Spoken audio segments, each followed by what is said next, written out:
चलिए, पहला है what is respiratory system. Respiratory system किसे कहते हैं?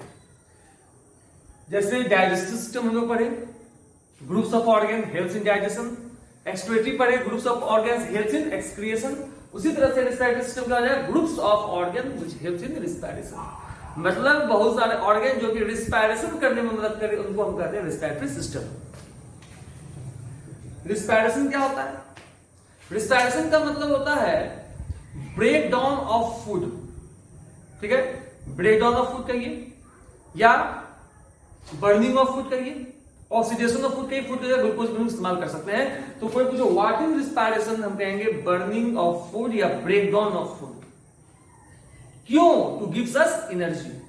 तो बर्निंग ऑफ फूड या break down of food to gives us energy and to remove waste material.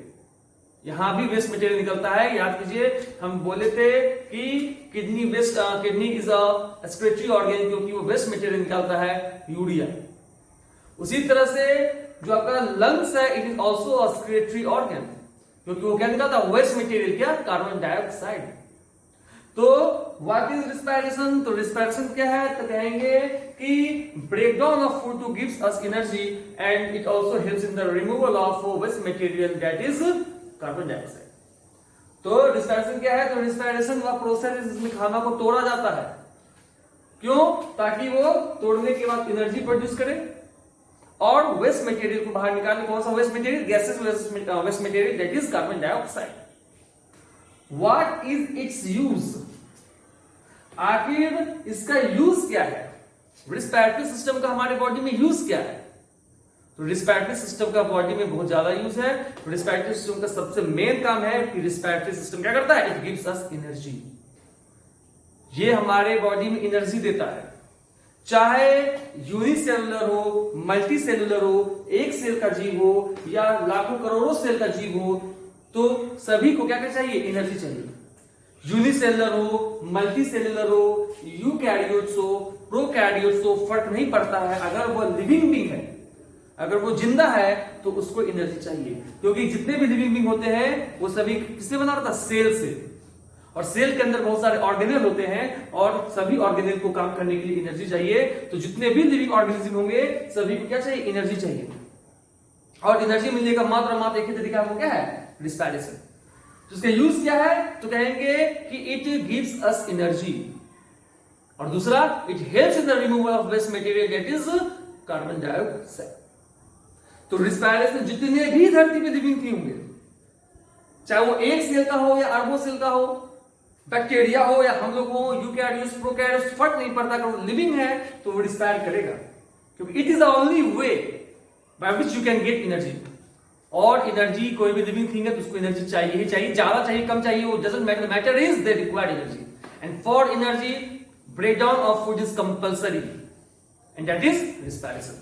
तो कोई भी लिविंग ऑर्गेनिज्म होगा वो रिस्पिरेशन करेंगे ताकि वो क्या करे? खाना को तोड़ सके और वो एनर्जी को दे सके। अब types of respiration, there are two types of respiration that is anaerobic and aerobic respiration. दोनों रिस्पिरेशन का ही टाइप्स है, एरोबिक और anaerobic. Aerobic respiration means respiration है तो break down of food. Anaerobic है तो यहां भी क्या होगा? Break down of food. ये भी ब्रेक डाउन ऑफ फूड, ये भी ब्रेक डाउन ऑफ फूड, क्योंकि दोनों रिस्पिरेशन का रिस्पिरेशन मतलब ये होता है खाना का टूटना। क्यों? एनर्जी देने के लिए। डिफरेंस क्या है? तो एरोबिक रिस्पिरेशन का मतलब होता है वैसा रिस्पिरेशन जिसमें ऑक्सीजन इन्वॉल्व होता है। ऑक्सीजन के प्रेजेंस में कोई चीज अगर टूट रहा, ऑक्सीजन के प्रेजेंस में खाना टूटे वो कहलाएगा एरोबिक रिस्पिरेशन, और ऑक्सीजन के एब्सेंस में अगर खाना टूटता है वो कहलाएगा एनारोबिक रिस्पिरेशन। तो रिस्पिरेशन दो तरह का होता है, एरोबिक और एनारोबिक।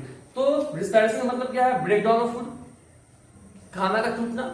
और खाना अगर ऑक्सीजन के प्रेजेंस में टूट रहा है तो एरोबिक, और ऑक्सीजन के एब्सेंस में टूट रहा है तो एनारोबिक। और कॉमन सी बात है, कहीं ना कहीं जब ऑक्सीजन इन्वॉल्व हो रहा है, खाना का जलना, ऑक्सीजन इन्वॉल्व हो रहा है तो कहीं ना कहीं वो कुछ ना कुछ ज्यादा चलाएगा, तो एरोबिक में कुछ और रिजल्ट दिखेगा और एनारोबिक में कुछ और रिजल्ट दिखेगा।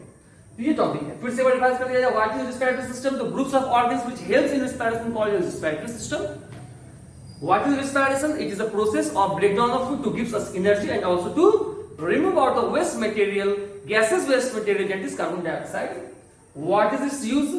It gives us energy to perform or to maintain our daily life and it also helps in the removal of waste material gases, waste material that is carbon dioxide. Types of respiration: there are two types of respirations, aerobic and anaerobic respiration. Respiration in which oxygen is involved called as aerobic respiration, whereas the respiration in which oxygen is not involved called as anaerobic respiration. ठीक है, अब आगे का topic क्या है? Basically जो हम लोग सवाल पूछा जाता है, रिस्पायरेशन और ब्रीदिंग में डिफरेंस क्या है? बहुतों को यही नहीं पता है कि रिस्पायरेशन और ब्रीदिंग में डिफरेंस क्या होता है. नॉर्मली जो है आदमी से कहा जाएगा ब्रीथ, क्योंकि हम लोग आपस में ये लिविंग थिंग है, living thing respire, living thing breathe. Basic difference क्या होता है? बेसिक डिफरेंस क्या है? रिस्पायरेशन जो होता है, it means break down of food. Respiration का मतलब हुआ ब्रेक डाउन ऑफ फूड, और इसका मतलब क्या होता है? It is simply inhale of O2 and exhale of CO2. Respiration का मतलब है खाना को तोड़ना, लेकिन ब्रीदिंग का मतलब होता है सांस में ऑक्सीजन को लेना और फिर कार्बन डाइऑक्साइड को छोड़ देना. It is very complex process. Respiration बहुत ही कॉम्प्लेक्स प्रोसेस है, क्योंकि रिस्पायरेशन का मतलब हम क्या बताया कि खाना का टूटना और एनर्जी देना, ये तो सिंपल प्रोसेस नहीं है. बहुत सारे स्टेप से ये गुजरता है, और बहुत सारे स्टेप से गुजरने के बाद बहुत सारे इसमें एंजाइम होते हैं, बहुत सारे रिएक्शन होता है, इसीलिए हम कहते हैं बहुत कॉम्प्लेक्स प्रोसेस है. लेकिन इसमें सांस में ऑक्सीजन लीजिए और CO2 छोड़ दीजिए, कहीं कुछ काम है नहीं, तो it is very simple process.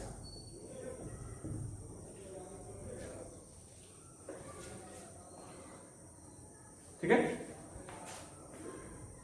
जब ये क्या है, खाना टूटेगा, रिएक्शन चलेगा, तो एंजाइम इन्वॉल्व होगा. एंजाइम इन्वॉल्व होगा क्योंकि एंजाइम क्या है? एक कैटलिस्ट है जो कि रिएक्शन को करने में मदद करता है. जहां रिएक्शन वहां कैटलिस्ट.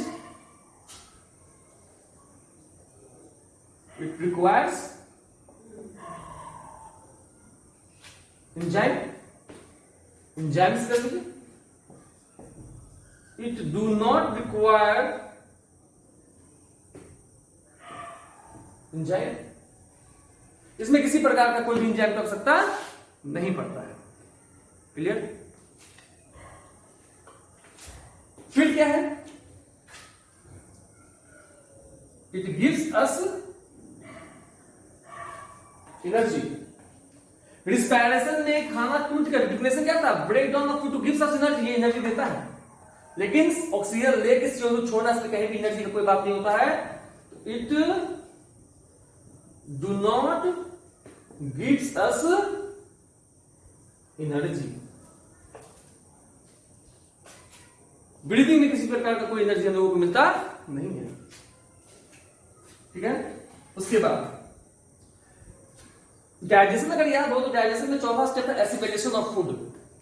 खाना जो था वे एब्जॉर्ब होके हर एक सेल के पास जाके स्टोर होता था,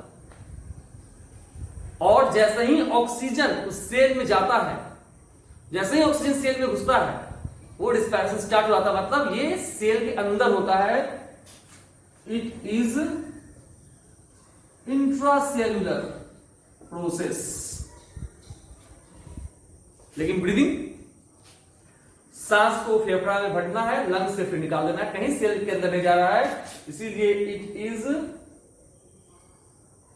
एक्स्ट्रा सेल्युलर प्रोसेस. ये सेल से बाहर से होता है. रिस्पायरेशन खाना का टूटना, ब्रीदिंग ऑक्सीजन को लेकर CO2 छोड़ देना. ये बहुत जटिल प्रोसेस है, बहुत कॉम्प्लेक्स प्रोसेस है, बहुत सारे रिएक्शंस में होते हैं. इसमें कोई रिएक्शन नहीं होता, सिंपल प्रोसेस है. जब रिएक्शन होगा तो it requires enzyme, not requires enzyme. Respiration खाना को तोड़ के एनर्जी मिलता है, एनर्जी देता है. इसमें कोई एनर्जी नहीं है. ये सेल के अंदर, क्योंकि हर एक सेल के अंदर खाना है, तो तोड़ने के लिए खाना सेल में जाना पड़ेगा. It is intracellular, it is extra cellular. एक बात याद रखना पड़ेगा, ब्रीदिंग क्या है? Respiration involve breathing. Without breathing respiration is not possible, क्योंकि रिस्पायरेशन का मतलब होता है खाना को जलाना। खाना को जलाएगा कौन? ऑक्सीजन। ऑक्सीजन आएगा कहां से? ब्रीथ इन करने से आएगा। तो रिस्पायरेशन इन्वॉल्व्स ब्रीदिंग। रिस्पायरेशन में क्या होता है? ब्रीदिंग को इन्वॉल्व करना पड़ता है, क्योंकि ब्रीदिंग होगा तभी जाके आपके बॉडी में ऑक्सीजन आएगा और वो ऑक्सीजन ब्लड से होते हुए सेल के अंदर जाएगा और खाना को जलाना शुरू करेगा। तो these are the basic differences between respiration and breathing. देख लीजिए यहां पे।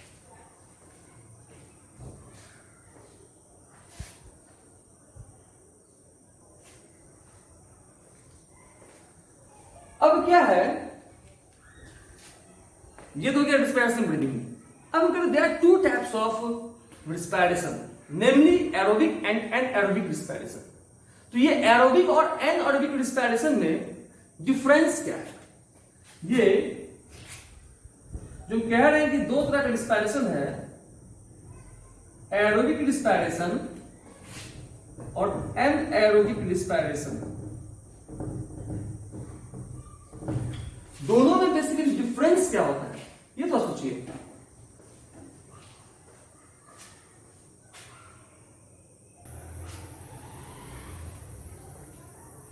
तो एरोबिक और एनारोबिक में डिफरेंस क्या है? It takes place in presence of oxygen. दोनों रिस्पायरेशन का ही पार्ट है, दोनों में कहीं ना कहीं खाना का टूटना है, क्योंकि रिस्पायरेशन का डेफिनेशन ही होता है break down of food to gives us energy. यहां भी खाना टूटेगा, यहां भी खाना टूटेगा। डिफरेंस क्या है? यहां पे ऑक्सीजन के प्रेजेंस में खाना टूटेगा, ऑक्सीजन के प्रेजेंस में खाना जलेगा। जलने का तो आग नहीं पकड़ना, रिएक्शन होना है। It takes place in absence of oxygen, वहां पे ऑक्सीजन के अब्सेंस में काम होगा। यहां पे कॉमन सी बात है, ऑक्सीजन का काम क्या होता है? सपोर्ट्स बर्निंग, ये रिएक्शन को होने में मदद करता है। और कॉमन सी बात है, जब ये रिएक्शन ऑक्सीजन के प्रेजेंस में हो रहा है तो खाना जो है यहाँ पे क्या होगा?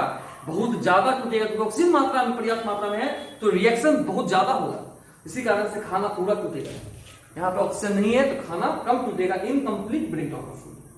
जब खाना बहुत ज्यादा टूटेगा तो मोर एनर्जी इज प्रोड्यूस, खाना कम टूटेगा तो less energy is produce. More energy का मतलब एक मॉलिक्यूल ग्लूकोज भी अगर टूटता है तो 38 एटीपी एनर्जी करीब देता है। यहाँ पे एक मॉलिक्यूल टूटता है तो मात्र 2 एटीपी एनर्जी मिलता है। अब कहेंगे कि एक को 38 एटीपी मिल रहा है, उसको 2 एटीपी मिल रहा है, क्यों? कहेंगे क्योंकि यह होता है कहां पे? It takes place in prokaryotes, bacteria से। बैक्टीरिया किससे बनाता है? वो यूनिसेलुलर, एक सेल से होता है, और एक सेल के लिए 2 एटीपी काफी होता है उसका फंक्शन परफॉर्म करने के लिए। लेकिन हम लोग मल्टीसेलुलर ऑर्गेनिज्म है, यूकैरियोट्स। हमारे अंदर में सेल है, टिश्यू है, ऑर्गन है, सिस्टम है, बहुत सारा चीज है। हमारे बॉडी में ज्यादा एक्टिविटी करना पड़ता है, सो रिक्वायर्स मोर एनर्जी, और इसी कारण से हम लोग कितना एटीपी चाहिए? 38 एटीपी। तो ये यूकैरियोट्स और ये प्रोकैरियोट्स। फिर से बता देंगे कि aerobic respiration it takes place in presence of oxygen, whereas it takes place in absence of oxygen. Here oxygen is present, so complete breakdown of food will takes place, but here oxygen is absent, so incomplete breakdown of food will take place. Due to complete breakdown of foods, large amounts of energy will be liberated. Whereas here, due to incomplete combustion or incomplete breakdown of food, less amount of energy will be liberated. Here in this case, one molecule glucose will break down to give us 38 ATP of energy. Whereas in this case, one molecule of glucose gives only 2 ATP of energy. In this case, this process takes place in eukaryotes, and as you know that eukaryotes is made up of multicellular. We have multicellular organism, means we have a large number of organs. We have organ systems, means we works more. That's why it requires energy more, and to fulfill the amount of the energy or fulfill the requirement of energy, we needs large amount of energy, and that can be only possible if we have aerobic respiration. Whereas this is unicellular organism, means made up of single cell, and all the activities of the body is performed by a single cell, so the requirement of energy is less, and it can be easily maintained or sustained by anaerobic respiration. It can be easily produced by anaerobic respiration. 2 ATP of energy is enough to fulfill the requirement of unicellular organism, that is prokaryotes. So these are the basic difference between aerobic respiration and anaerobic respiration. यहाँ पे देख लीजिए,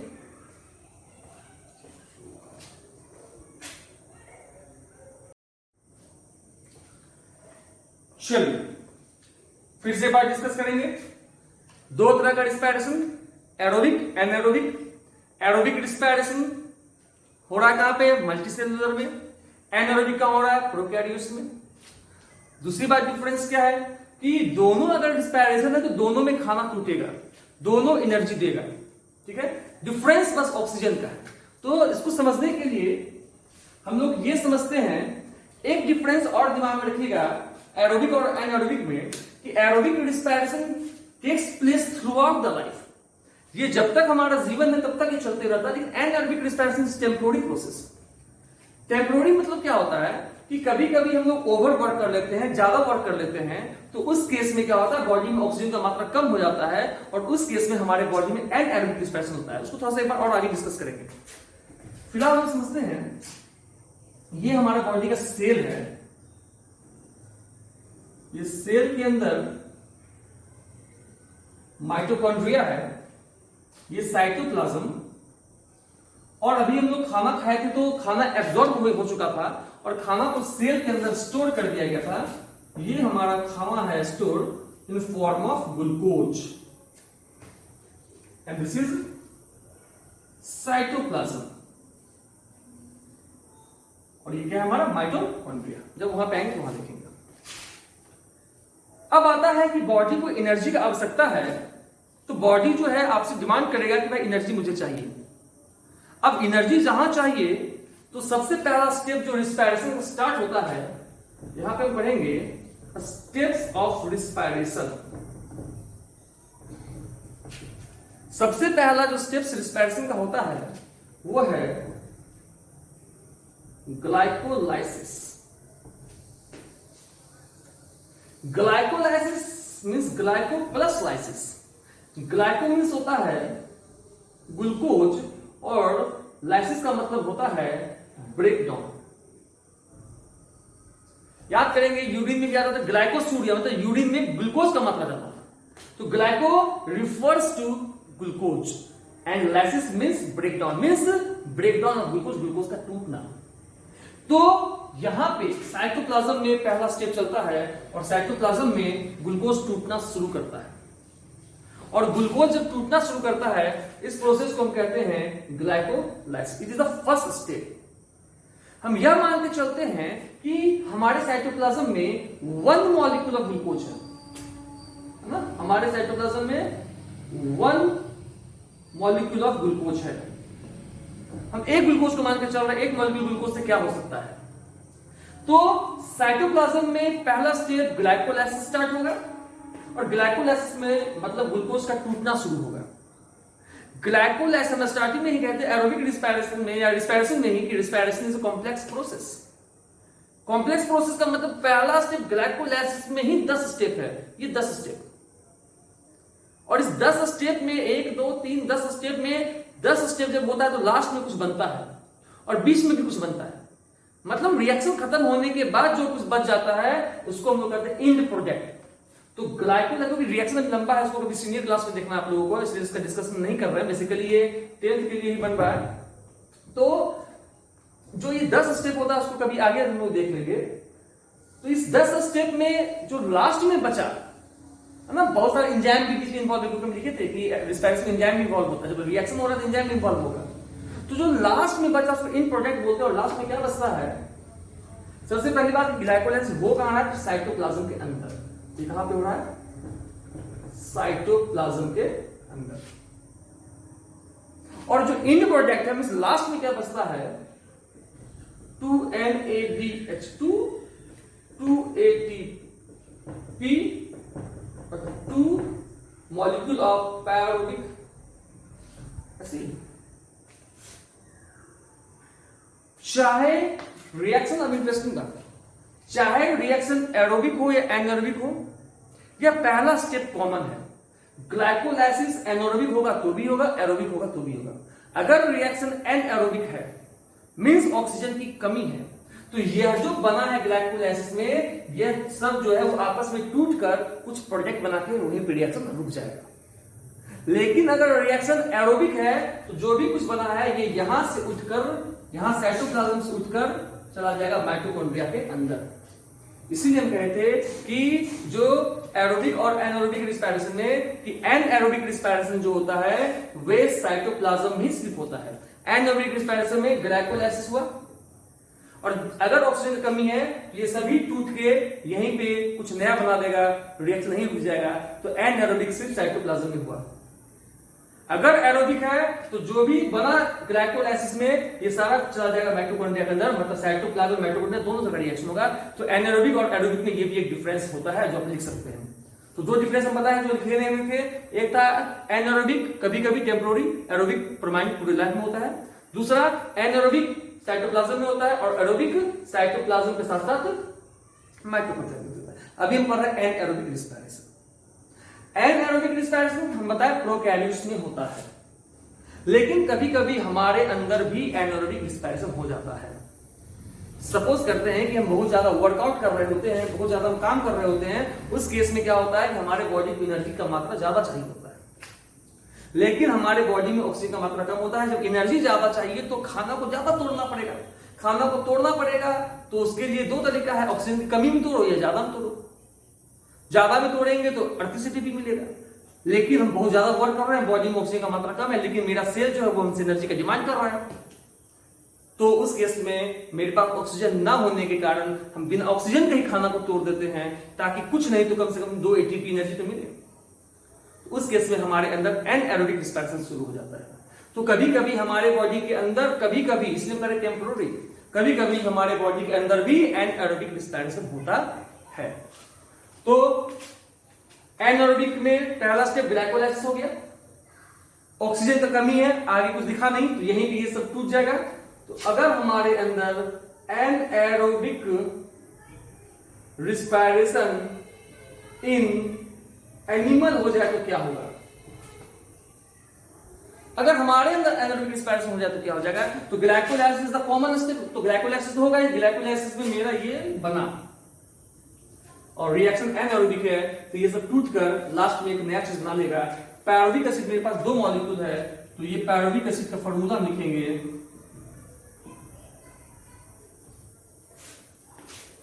यहां से ये pyruvic acid लिख दिए, ये NaDH2 यहां पे आएगा और ये टूट जाएगा। एक NaDH2 में 2 मॉलिक्यूल ऑफ 2 कार्बन हाइड्रोजन का आइटम है, तो 2 NaDH2 में मेरे पास कितना है? 4 हाइड्रोजन। 4 हाइड्रोजन यहां से निकल जाएगा। NaDH2 टूटेगा तो 4 हाइड्रोजन बाहर आएगा, और यह जो 4 हाइड्रोजन है वो क्या करेगा?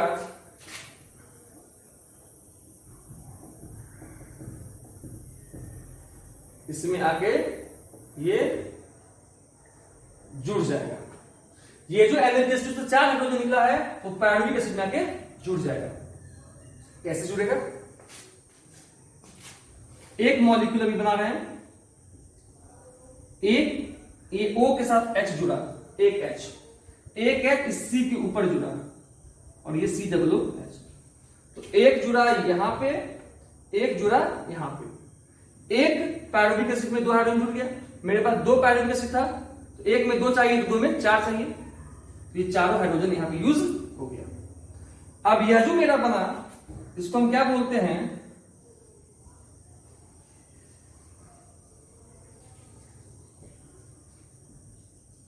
इसी को हम यहां लिखे हैं, इसको हम बोलते हैं 1 2 2 हाइड्रोऑक्सी। 1 2 3 कार्बन है, प्रोपेनोइक।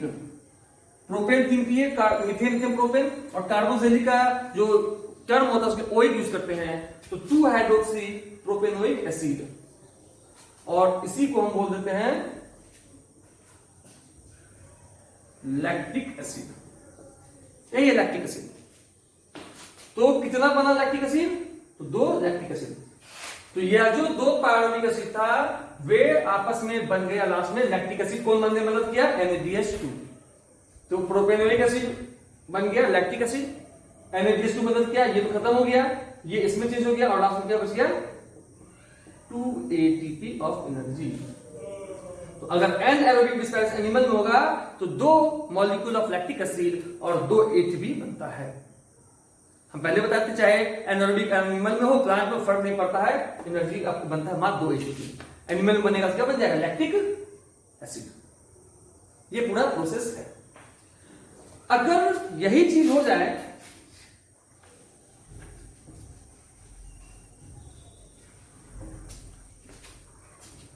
अगर प्लांट में किसी कारण से ऑक्सीजन की कमी हो जाए और प्लांट में एनारोबिक रिस्पायरेशन हो जाए तो क्या होगा? एनारोबिक रिस्पायरेशन होगा तो ग्लाइकोलाइसिस होगा, तो ये प्रोडक्ट बनेगा। आगे ऑक्सीजन नहीं है, यहीं रुक जाएगा, यहीं टूट के कुछ नया बना देगा। तो 2 पायरुविक एसिड के लिए लिखेंगे, ये pyruvic acid, 2 molecule of pyruvic acid. यहां पे पहला स्टेप हो जाता है -CO2, कार्बन डाइऑक्साइड का निकलना। इसको हम कहते हैं डीकार्बोजाइलेशन, और ये CO2 निकलेगा यहां से। अब क्या बच जाएगा मेरे पास, 2CH3CO और एक H। अब फिर यहां से ये NaDH2 यहां आ जाएगा,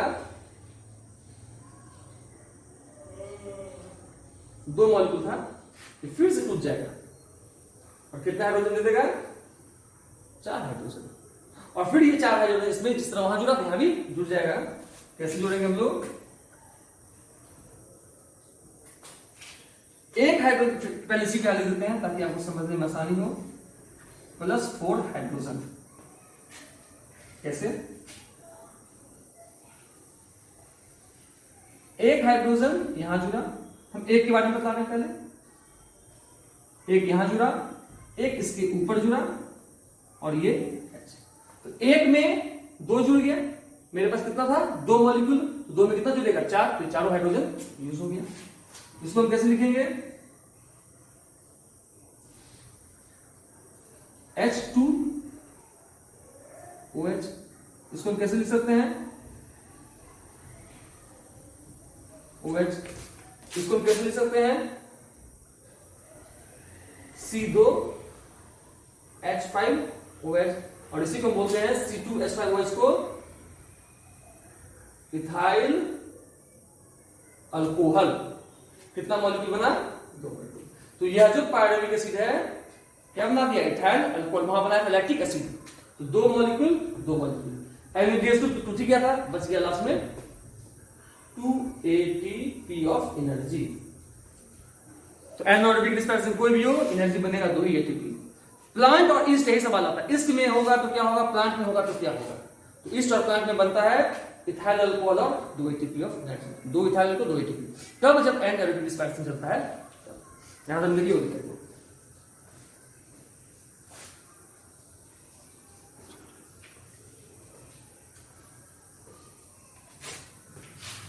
तो ये बात था एनारोबिक रिस्पायरेशन का, जो कि साइटोप्लाज्म में होगा। रिस्पायरेशन एनारोबिक था, ग्लाइकोलाइसिस होगा। आगे अगर रिएक्शन में ऑक्सीजन नहीं मिलेगा तो यहीं तो टूट के काम करेगा। लेकिन अब हम बात करते हैं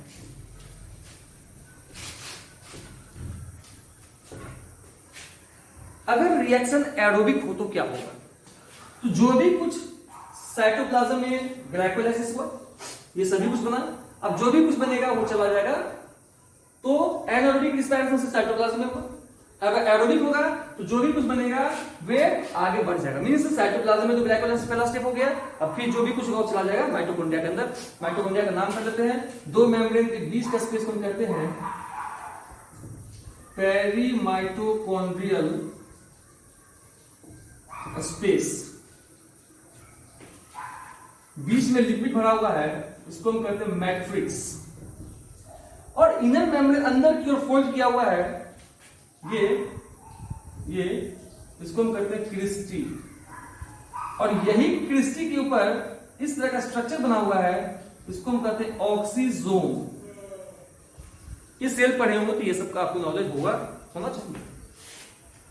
अगर रिएक्शन एरोबिक है तो पहला स्टेप ग्लाइकोलाइसिस हुआ, साइटोप्लाज्म में हुआ, ग्लूकोज टूटा, 2 NaDH2, 2 ATP और 2 पायरुविक एसिड बना। अब ये सब चला गया कहां पे, माइटोकॉन्ड्रिया के अंदर। तो दूसरा स्टेप वहां पे शुरू होता है लिंक रिएक्शन। लिंक रिएक्शन, और ये कहां पे हो रहा है, दोनों मेम्ब्रेन के बीच में पेरी माइटोकॉन्ड्रियल स्पेस में।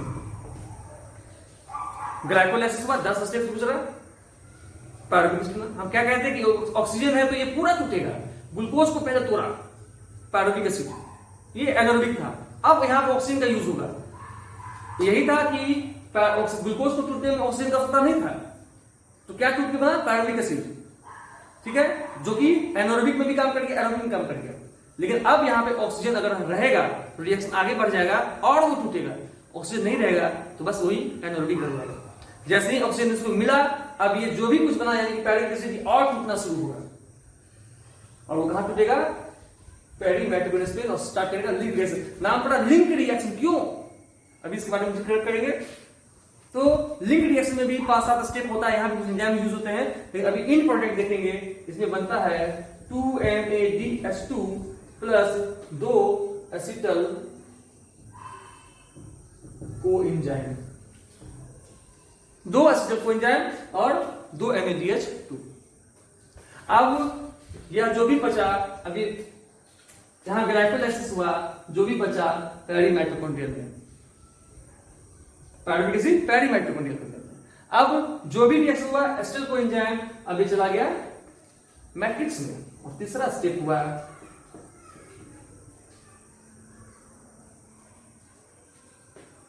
क्रेब्स, और ये कहां हो रहा है,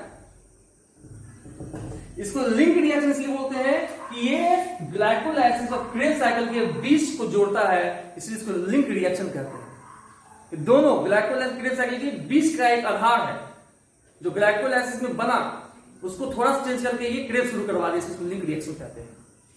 और क्रेब्स साइकिल में जो इंड प्रोडक्ट होता है वो होता है 6NADH2, 2FADH2 और 2 ATP। यहां पे कंप्लीट बर्निंग ऑफ फूड हो गया। ग्लूकोज को पूरा तोड़ के ग्लाइकोलाइसिस में हुआ और बना पायरुविक एसिड। इसको पूरा तोड़ के ले गए हम लोग एसिटल कोएंजाइम, एसिटल कोएंजाइम को फिर तोड़ के हम पूरा चेंज कर देंगे इसमें। और लास्ट का स्टेप होता है आपका ETS, इलेक्ट्रॉन ट्रांसपोर्ट सिस्टम, जो चलता है आपका ऑक्सीसोम के अंदर। अब समझना है थोड़ा सा बात, एटीपी सब सुने होंगे हम लोग पहले, यहां NADH2 और FADH2 का जिक्र हो रहा है। आपसे कोई पूछे पौंड, यूरो, डॉलर, रुपीज, ये सब में क्या समानता है, आप कहोगे सभी जो है वो करेंसी है। सेम बात यहां भी है। NADH2, FADH2, ATP, ADP, GTP, ये सभी क्या है, सभी एनर्जी का एक फॉर्म है। डिफरेंस क्या है, तो वहां पे ये अलग अलग देश का करेंसी है, जो दूसरे देश में एक्सेप्टेबल नहीं होता है। आप डॉलर लेके किसी छोटे से दुकान में जाके डॉलर देते हो, कहेगा नहीं ये नहीं चाहिए हमें। उसी तरह से हमारा बॉडी NADH2, FADH2 को एक्सेप्ट नहीं करता है। तो इसके लिए क्या है ऑप्शन, क्या कर सकते हैं, तो देखते होगे एयरपोर्ट सब में जो डॉलर होते हैं, उस डॉलर को लेकर हम लोग एग्जॉटिक करेंसी एक्सचेंज का काउंटर होता है, वहां पे हम लोग डॉलर देते हैं और वहां पे उसके बदले वो 60-70 रुपया जो है आपको इंडियन रुपीज देता है। तो सेम टू सेम हुआ, जो करेंसी एक्सचेंज का ऑफिस है वही ऑक्सीजोन है। यहां पे हम लोग 1NADH2 डालते हैं तो यहां से निकलता है 3 ATP ऑफ एनर्जी। इधर से एक NADH2 होता है, उधर से ऑक्सीजन होते हुए 3 ATP मिलेगा। यहां से 1FADH2 डाले, यहां से 2 ATP ऑफ एनर्जी मिलता है। तो जो ATP बना रिएक्शन में वो ठीक है, जो NADH2, जो FADH2 बना वो सभी को हम घुसा देते हैं कहां पे, ऑक्सीजोन में। और वह ऑक्सीजन जो है उन सभी को जो क्या करता है, रूप को चेंज कर देता है, सभी का जो है क्या करता है, वापस सबको ATP रूप में ला देता है। अब स्टार्टिंग में हम कहे थे कि 1 मॉलिक्यूल ऑफ ग्लूकोज जो है वो 38 ATP ऑफ एनर्जी देता है, और रिएक्शन भी शुरू हम किए थे 1 मॉलिक्यूल ऑफ ग्लूकोज से। तो देखते हैं कि 38 ATP ऑफ एनर्जी बनता है नहीं बनता है, इसको साफ करते हैं।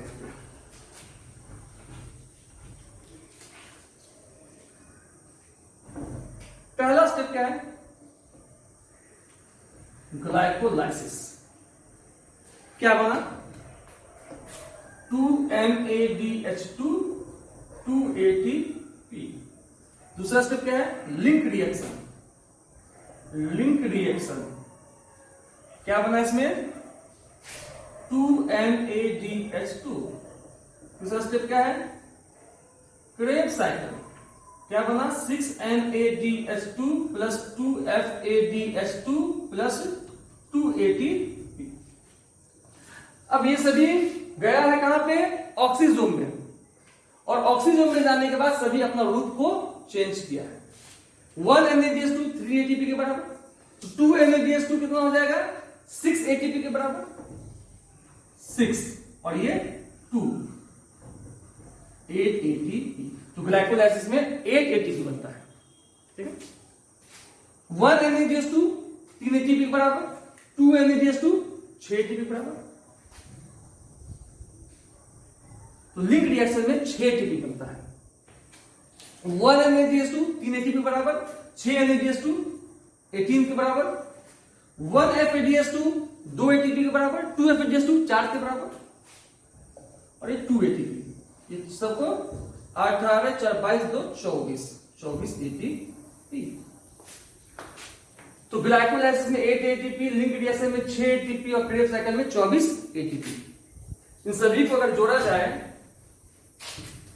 8 प्लस 6 प्लस 24, 24 6 30 और 30 8 कितना, 1 molecule of glucose 38 ATP of energy in aerobic respiration ना, मेन यहां से बनता है। इसके बाद वो छोटा मोटा चीज है, कोई दिक्कत नहीं है। इसके बाद हम पढ़ेंगे लंग्स का स्ट्रक्चर कहां है, थोरेसिक कैविटी में रहता है, रिब केज में रहता है, डायफ्राम में रहता है, ट्रायंगुलर शेप होता है, हार्ट कहां होता है। तो स्ट्रक्चर ये जो एक्सटर्नल स्ट्रक्चर ऑफ उसका लंग्स आएगा, जो कि बेसिक सिंपल सा चीज है, समझने वाला चीज है, इसीलिए इसको पहला वीडियो बनाया है। अब यहां में जो भी दिक्कत हो इसको कमेंट सेक्शन में लिख दीजिए, ताकि अगला जो वीडियो हो उसमें उस चीज का कमी को पूरा किया जा सके, क्योंकि बीच में वीडियो में डालना पॉसिबल होता नहीं है। तो इसमें कोई भी कमी लग जाए, कुछ समझ में नहीं आया तो कमेंट सेक्शन में डालिए, ताकि जो दूसरा वीडियो स्टार्ट करे तो कहीं ना कहीं उस चीज को डालने की कोशिश करे और आपको समझाने की कोशिश किया जाए। तो ये आपका जो है वो पहला वो जो लेक्चर है वो यहाँ पे समाप्त होता है। यहाँ पे देख लीजिए, कोई दिक्कत तो पूछिए।